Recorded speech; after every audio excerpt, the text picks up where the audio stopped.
Fact number 1. పులుల ఒంటిపై చారలు ఉంటాయి కదా, అవి ప్రతి పులికి ప్రత్యేకమైనవి. మనుషుల వేలిముద్రలు ఎలా అయితే వేరువేరుగా ఉంటాయో, అలాగే ప్రతి పులికి చారలు వేరువేరుగా ఉంటాయి. Fact number 2.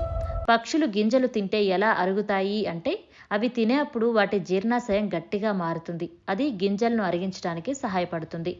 Fact number 3. కంగారులు తమ తోక కారణంగా వెనక్కి నడవలేవు. అవి మాత్రమే కాకుండా ఈము పక్షులు కూడా వాటి శరీరం కారణంగా వెనక్కి నడవలేవు. Fact number 4. నీలి తిమింగలం భూమిపై ఉన్న అతిపెద్ద జంతువు. దీని హృదయం సుమారు ఒక చిన్న కారు పరిమాణంలో ఉంటుంది మరియు నాడి 1 నిమిషానికి 6 నుంచి 10 సార్లు కొట్టుకుంటుంది. Fact number 5. ఆక్టోపస్కు 3 గుండెలు ఉంటాయి. వీటిలో 2 గుండెలు నీటిలో ఆమ్లజనకాన్ని నడిపిస్తాయి. మూడవది శరీరంలో రక్త ప్రసరణను కొనసాగిస్తుంది. ఇలాంటి మరిన్ని ఇంట్రెస్టింగ్ ఫ్యాక్ట్స్ కోసం మా ఛానల్ని లైక్, షేర్ అండ్ సబ్స్క్రైబ్ చేసుకోండి. Thank you for watching.